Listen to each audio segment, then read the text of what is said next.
So welcome to the Happy Mindset, where we use the power of language and storytelling to help you find your voice. Today's episode is episode number 54, and today's episode title is called Becoming a Polymath. So today I'm joined by Danny Forrest. Danny is your friendly neighbourhood Viking polymath. When he's not madly typing on his computer screen from a co-working space, you can find him exploring the world and making new connections. His current obsessions include skill development and productivity.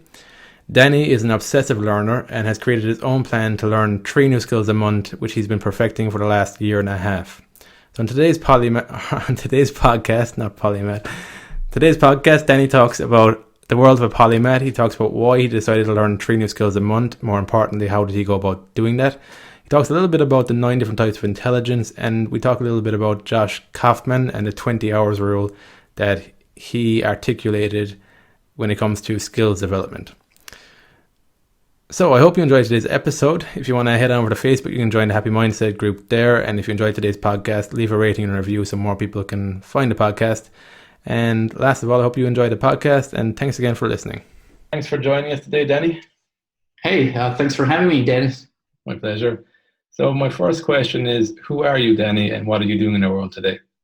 Oh, that's a complicated question. It used to be so easy for me. It used to be that I would say, all right, I'm a software engineer. I live in Canada, and that was kind of it. I'm a married man, and not much more than that. I was really like just a normal person. And then something happened to me in October 2017 where I started to learn 3 new skills a month. So now my life is a lot more complicated. So when people ask me, what do? I do many things. So I call myself a polymath, and I run 2 businesses. One's in video games, and the other one is in education. So very different things. But overall, I guess I'm a writer, I'm a software engineer, and a photographer would be the things that I do most professionally. 3 core elements. Okay. What spurred your decision to learn 3 new skills a month in 2017? Yeah, I think it happened. So I was in Cambodia, living from a co-living space, and basically I was always programming, and I was quite good at it, and I wasn't learning much anymore. And I felt that my career would stagnate because I just stopped learning as fast as I thought I could. So I started doing some research, and I came across a video by Josh Kaufman. He did a TEDx talk. That was a while back. That was maybe 4 years ago, and he was showing how in only 20 hours you can become pretty good at a skill. So he went on stage and he played the ukulele, and he said that was only 20 hours of practice. And to me, what he showed was just so amazing. I thought he was a professional, and I figured, you know what, if he can do that, I can do that as well. So at the time I was working 12 hours a day, and it just because I was living at a co-working co-living space. So for me, the commute was just going downstairs and that was it. So I saved a lot of time for that, and my wife was away as well. So I had a lot of time to myself. So I decided, you know what, I'm going to slash 2 hours from my work and focus on my self-improvement. So 30 of those minutes were into my physical health, and the rest was into skill development. I did some math on that, and I had an hour and a half every day to spend on skill learning because of that. And basically that meant if I spend 15 hours on each skill every month, I have enough time to learn 3 new skills every month. So the 3 really comes from that little math that I did. And it turned out to be so fantastic that I had to keep going. So I thought I would just do that for a month and it would be great, and I would stop there. But it was just so good. I've been doing it ever since. I've learned 53 different skills since then. That's incredible. I like the way too that because some people use the 12 hours as an excuse. They'll say, I've got no more time, but you took the 2 hours off the 12 hours and you replaced it with something that you prioritized over that. But where did you start though? Because my understanding is that to learn skills that rapidly, you do need to have eyes for what you're looking for, what's the most important thing, like the Josh Kaufman 20 hours rule. I think it boils down to like knowing like what's most important to learn each step of the way and not giving into being overwhelmed by all the information. So like when you wanted to learn 3 new skills, you've got all this information out there. How do you start sifting through that yourself? Yeah. So for me, basically the idea was that I wanted to break my mental barrier that I had that I couldn't draw.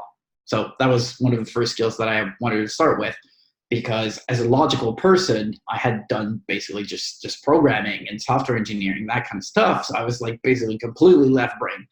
And so for me, doing the right brain thing was very difficult. So I decided, you know what, for the first time in my life, I'm going to be consistent and I'm going to focus on the process more so than the results.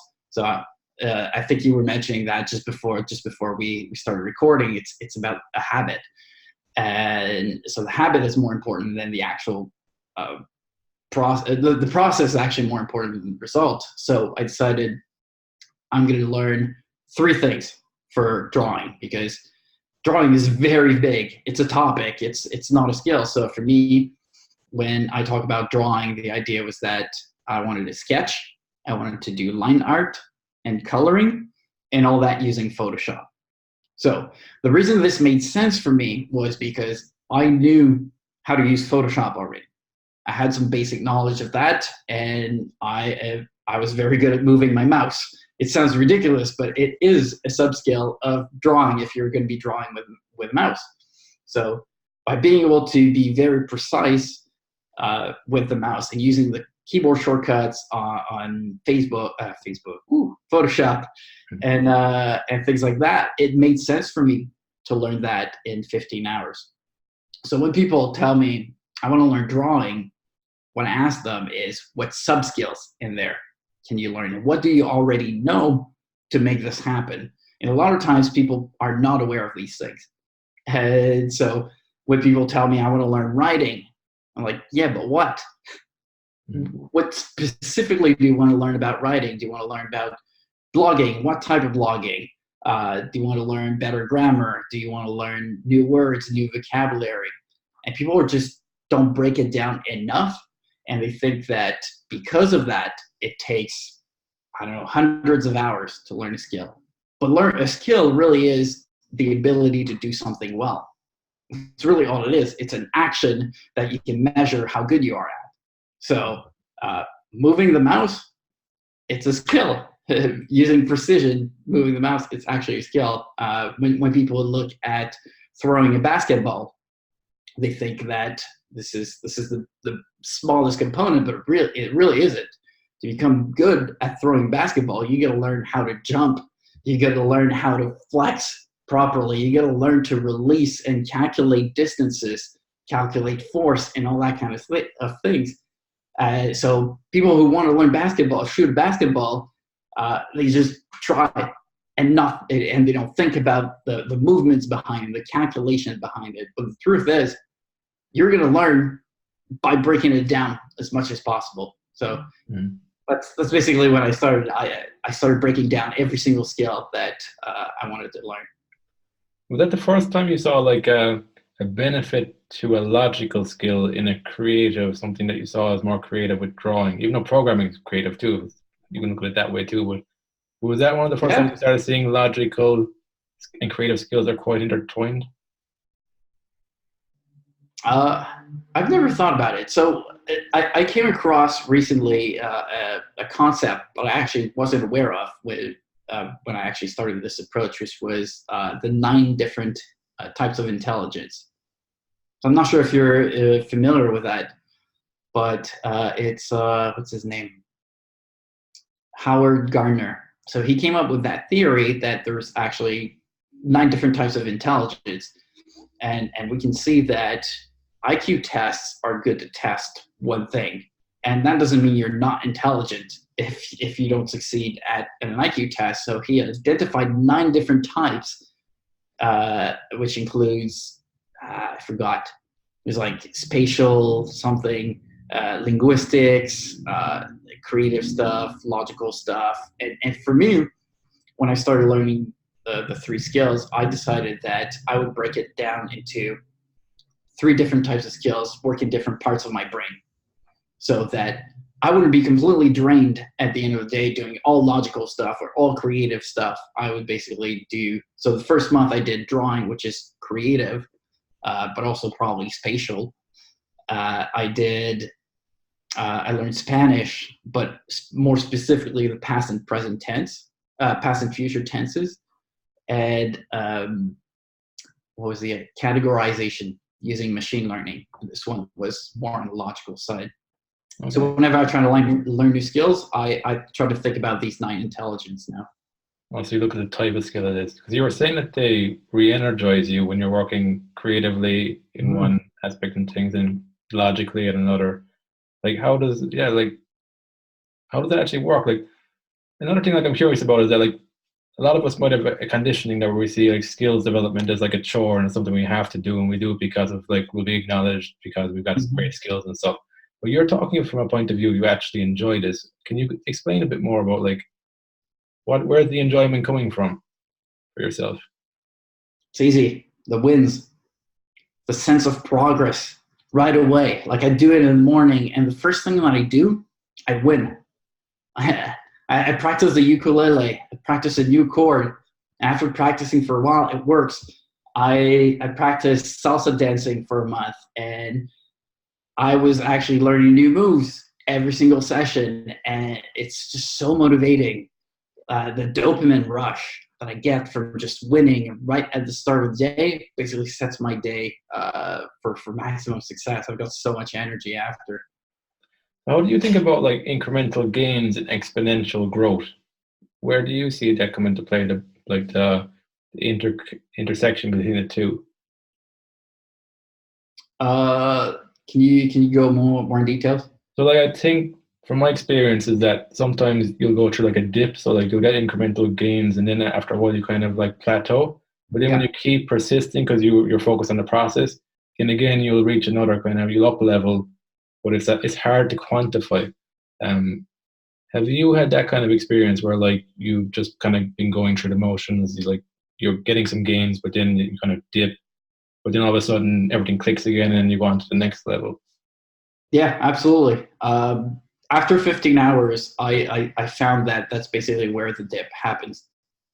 Okay. So that's kind of like where I typically stop for a skill. After 15 hours, I stop kind of at the dip. But the beauty of this is that if you go back to that skill after, going out of the dip actually happens easier because you've got a new, fresh perspective on that skill. So when you're too deep down on one specific thing, that's when the dip happens because you lose the perspective on how you can make it better. So there have been times where I learned video production, for example. I practiced for 15 hours and I waited 2 months to come back to it, and I learned so much more. I was basically just out of the dip almost immediately. Okay, so I think I've done that before as well. Actually, I was doing programming for quite a bit, and then went writing for a bit, and I found that like when I came back to programming again, I had a little bit better knowledge than I had when I left it. But it's weird. Yeah. Sometimes. Yeah, exactly. It's just the new perspective that you get from not being so deep down into it. Yeah. So like what you've done, you've created a Skill Up Academy. What's Skill Up Academy all about? What motivated you to create it? Yeah, basically Skill Up Academy came from me realizing that there are better ways to learn, better ways than what's out there, better ways than what school is teaching us for the most part, better ways than online courses. When I was reading the stats on how what's the completion rate on online courses, it's disastrous. Like the average is 7% completion rate. Why do you think that is? It's complicated, but I think the reason is people nowadays like to get their information quickly and move away, which is fine. And so that's why I actually like Skillshare. Skillshare is one that I actually like because it's micro learning, and people pick and choose what they actually want to learn. So it's hard for educators to put up a course that's fully relevant the whole way for the whole audience. So nowadays people, because these are open, most of these courses are open. So you go, you take the lessons you want to learn, and then you leave. But you pay for the whole lesson. So you're still stuck with full amount, even though you're consuming only a small part of it. But on top of that, so Skill Up Academy, I didn't want to build a vast library of resources, because there's incredible amounts of resources on any skill that you can get for free, or through books, or through courses all across the internet. But the problem is, where do you find those? How do you know which ones apply to you? And there's just nothing out there. Everyone starts creating new online platforms with new content, but the content is already there. You get the best courses from Stanford on Coursera or on Udemy. They're all free out there. You can just get them. So there's no point building new content. What we need is an engine that gives you the content that you need, based on what you learned before, based on what you're looking to learn, and based on how you learn, because everyone learns differently. So you're watching the same course that I watch, you won't get the same results out of it. So with Skill Up Academy, we're hoping that we're going to be able to bring you exactly the content that you need, and schedule it and measure it in a way that works for you. Okay.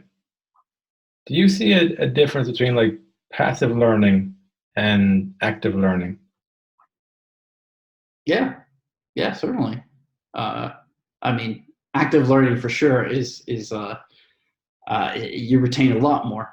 So with passive learning, if we go through a lecture or reading, you basically retain 5 to 10% of the information that's coming in. So anyone listening right now, if they're not taking notes, they will retain about 5% of what we're talking about here. So this is very low, obviously. It's better than nothing, right? It's better than nothing. But with active learning, you can retain up to I think it was 40% if you put it in practice. And if you practice with groups, that increases as well, because you get to interact with other people that share different ideas. And even better, in anything that you want to learn, basically teach it to people, and you're going to retain 90% of it. So on top of just being active in your learning, just be aware that if you do teach it to someone else, you're going to retain up to 90%. Yeah, that's cool. I do see I think I see that play out quite a lot in languages. Like when you hear people say I'm not a language person, it's because I don't think they see the distinction between active and passive learning. A lot of people wait until they're good enough to speak, and they don't speak, and it's passive. It's completely passive. Yeah, completely. Language learning. When I went to Spain, so I lived in Spain for a bit, and just before I was in Cambodia, and that's when I was studying past and present. And I arrived in Spain, and I had never spoken Spanish, or very, very minimally. And I arrived there, and I was speaking to the guy at the co-working space, and he was like, "Oh, how long have you been speaking in Spanish?" I was like, 2 days. It's like, whoa, like it doesn't matter. It didn't matter to me that I was making mistakes. It's by making mistakes that you actually learn. So even though like my pronunciation was not right, I got the message out there. And even though like I was searching for my words, it didn't matter. It's all about like practicing, for sure, especially language. Yeah, it's top of mind and more when you practice more. Was there any reason why you chose past and future? Yeah. Yeah. So basically the idea was that I knew I would potentially go to Spain. And if I wanted to get a job, so as a software engineer, what we do typically is we have stand-up meetings every morning, which is about 1 minute per member. And you basically say what you did yesterday, so past, yeah, what you're doing today, and I knew present already, and what you're going to do, what you did yesterday and what you're going to do today. And that's it. And so I said, you know what, if I learn how to speak in the past and the future, then maybe I could get hired. That's it. Yeah, didn't learn some technology terms when you're on the pig spec. Yeah. Yeah, I had to learn a bunch of engineering terms. That was the hard part. I think that was harder than the tenses. Okay. How did you? Okay. In what way? Was it retaining it, memorizing them, or pronunciation, or?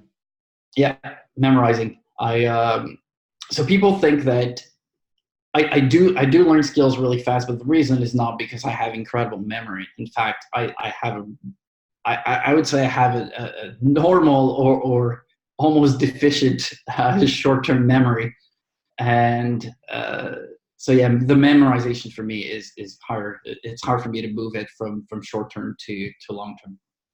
Okay, so like if you're saying that like your memory is just average at best, what's your key differentiator then, do you think? Like why can you learn skills so rapidly when you're not claiming to have a great memory? The way I do it, the way I think about how to break it down into smaller components. Smaller components are easier to train than bigger components, but also that retention thing that I mentioned. When I try to learn something, I try to think about it in a way on how I could teach it, and I do that through my writing medium. And recently, I've started doing that through my videos for Skill Up Academy. So by learning in a way that I would teach it, I retain a lot more. But outside of that, one of the key techniques that I'm practicing is spaced repetition. You know about that? Further, yeah, can you expand a bit more on that spaced repetition? Yeah, for sure. So people, when they're trying to learn things, sometimes they try to repeat every day, recall every day, but the truth is you actually don't even need to. So one of the techniques in spaced repetition is to recall pretty much after you learned it. So let's say you're listening to this, and after the recording, you take notes of everything you can recall, everything you can remember from what we talked about. Then you recall again 24 hours after 24 hours. And then you don't need to recall every day after. You can recall again after 7 days, so a week.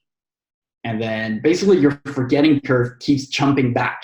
So your retention returns back to 80% or more. And then after a week, you do it again for after a month. Okay. And then once you're there, 6 months, a year, you basically know almost for life. It's like riding a bicycle, right? You don't need to practice every day. You've practiced for a long time. You've recalled a few times a year. We're in Canada, so you don't bike in winter. So you have to take a 4 to 6 month break. But then once you start again, it's as if you never stop. The pathways are spaced repetition is so powerful, so powerful. They do have that like an Anki. Do you know Anki for flashcard system? They have that version of.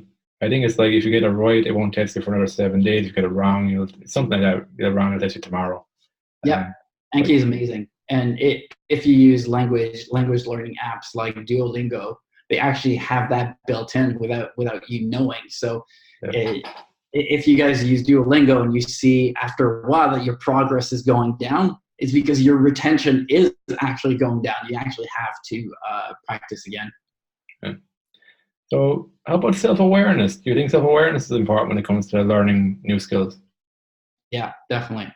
In what ways has it kind of helped you? Yeah, so a lot of people don't really reflect on what they're doing. So I reflect daily on the things that I'm doing. I think about what I did right, what I did wrong, how can I improve? And I do that for the skills, and I do that also for just anything in my life. I do the same weekly, and I do the same monthly, do the same yearly. So a lot of people wait for the new year to do their whole reflection, but really it's so much better to do it like on a daily basis. Does that help you to like keep your eye on what's actually meaningful in your life? Because I know from my own experience that sometimes you can get caught up in the details because you're learning new stuff all the time and you actually forget that you're leaving life pass you by a little bit. Does that practice help you, or is it something else you do to like avoid like just burnout and losing focus on the bigger picture? Yeah, I lose focus on the bigger picture actually quite frequently. I think in a way that's kind of like how my personality works. I love to start new things. I feel like I'm hyperactive in starting different projects. I've got so many ideas, and I end up implementing a lot of them. And basically every month I realize, shit, I'm doing too much again. And that's through my monthly reflection that I realized that, okay, this is what I have a spreadsheet of all the projects I'm involved with and how important they are, how much time they take me, how much value they bring to me, and all that kind of stuff. And so I reflect back on that, and I decide what do I do going forward. Well, so you actually have a metric of how much value it brings to you as well. So like you're focusing on things that you know up front that are valuable to you. Yeah, and like I try to get things that have the highest value for me or for my business. That takes me the least amount of time, right? Okay. How do you think about writing as well? I want to get some of your thoughts on writing because I've kind of noticed just recently, especially, that when you're in the education system, you write a lot for the teacher and you write for the examiner. That's what you're pretty much writing for in English. But I realized that when you start thinking of more in terms of what am I getting out of this, as in like why am I sitting down to write each day? For me, it's like I'm refining my thoughts more, I'm getting more clear on who I am, and getting more clear on like my values. And I blog as well because maybe some other person might read it and they might get some value from that. But it needs to predominantly come from what am I getting out of doing this? Because I'm the person doing this every day. So like, what are your thoughts around writing? How do you think about writing? Because you're a top writer on Medium and you consistently write.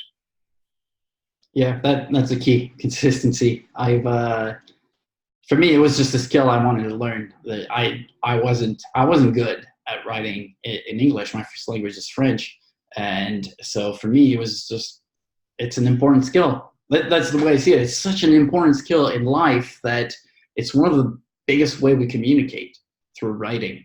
We write emails, we write messages, we write all these things. So improving that basically meant improving my whole life. And when people see it from that perspective, it's actually beneficial for themselves and for other people. I think it's a different mindset. It's a different way. And like I didn't think about. For me, it was about the process. It was about I wanted to improve, and I'm going to write every single day for 40 minutes, and I'm going to publish, no matter what. And that gave me incredible accountability. I had to write things that were pretty decent because I was publishing. And I was doing that consistently for a month. And turns out that it went so well that I had to keep going. And today, really, the reason I write is because people tell me and it helps them. I help people. It was an incredible feeling. The first time you hear that, you write an article and someone writes back to you and they're like, you changed my life. Like, thanks to you, I'm going to start doing this. It's time to change my life. It's like, whoa, I did that. Like, I'm just a guy. Like, I'm no one special. Why do you think, wow, this is incredible? So the reason I write nowadays is just because I do impact people's lives and they tell me, and there's nothing that makes me more happy than making other people happy. Yeah, it's a weird word, isn't it? Yeah, absolutely. So yeah, actually, what does a happy life look like for you? One that where you find meaning. What does it look like to you? For me, it's really about when there's no more concept of work and life, and the two are basically combined. And people talk about work-life balance a lot, and really, for me, there's no such thing.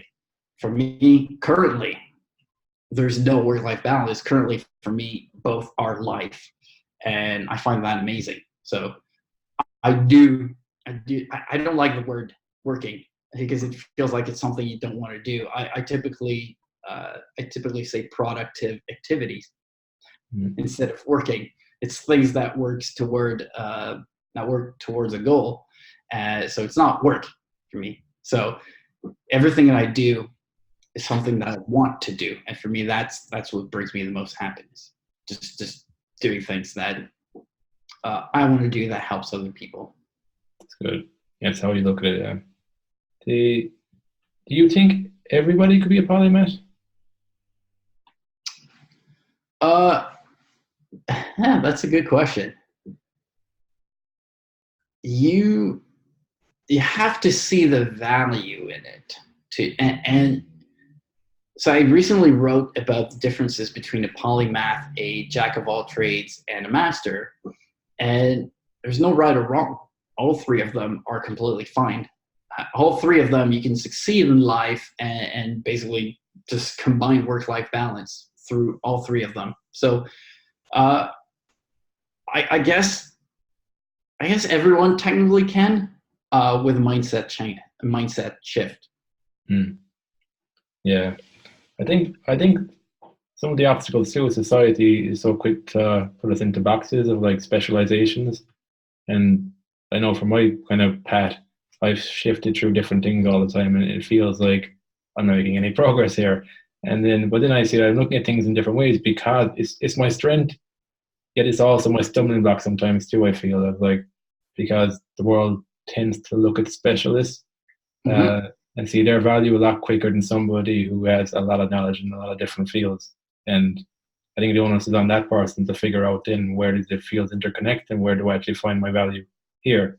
It's a bit more of a, I suppose, a bit of a messy process, but then you do navigate the chaos and make some order from it. And I think, yeah, that's the hard part.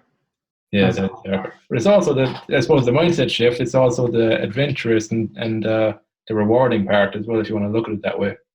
It's really, yeah, it really is. It really is rewarding. Yeah. Do you have any book that you'd recommend for somebody who's like interested in what you're talking about and interested in looking at education in a different way and learning?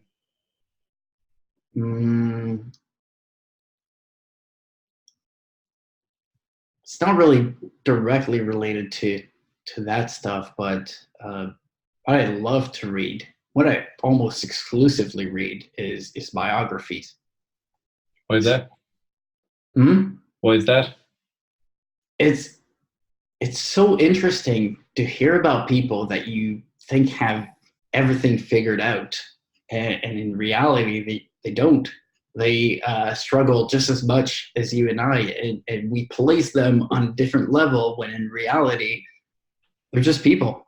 They're just like us. And it's so inspiring to hear that they went through tougher stuff than I've been through, and they still made it. There's an incredible book, Shoe Dog, by Phil Knight, the founder of Nike. It's incredible the amount of stuff that happened to him. Richard Branson, Leonardo da Vinci as well. Incredible biography by Walter Isaacson. I just love biographies so much. Yeah, me too. So yeah, it's a good Steve Jobs one and an Elon Musk one as well. Mm-hmm. You're right. Yeah, it gives you insight into like a lot of times their greatness is born out of like pain and stuff. So like you don't really see that completely. Yeah. Elon Musk was actually not at all a star student, which like people think about Elon Musk and they think he's a genius. And I mean, school doesn't mean you're being good in school doesn't mean you're a genius necessarily, but people think that these people actually were probably really good in school, but he wasn't. I wasn't good in school, but here I am today learning a bunch of different skills. So yeah. Yeah, that's it. Is there any final message you want to leave us with? Yeah, sure, guys. Learning new skills is not as hard as you think it is. So the most important part really is about when you do get started, before you even get started, try to break it down as much as you can and be aware of the things that you already know and see how you can use that to learn that skill better. So break it down and focus on the process more than the actual results. So be consistent and make it a habit. It's actually not as hard as you think it is. Great advice. How would we find you online? Where would we find you? Many places. Let's see. What am I sharing here? You can easily find me on dannyforrest.com. That'd be a good way. On LinkedIn, obviously. I have a fairly easy one on LinkedIn. I think it's danny.forrest. Okay. Yeah. Twitter, so Danny_Forrest. And yeah, I guess these are the three easiest ways. Cool. I'll put some links in the notes as well for people to click into if they're interested. All right. Thanks for joining us today, Danny, and telling us more about the life of a polymath, the different skills you've learned, a bit of self-awareness as well that's helped you. And yeah, it's been very, very enlightening and very good to hear like how you've gone about doing this. Thanks again for sharing that with us. Yeah, thank you.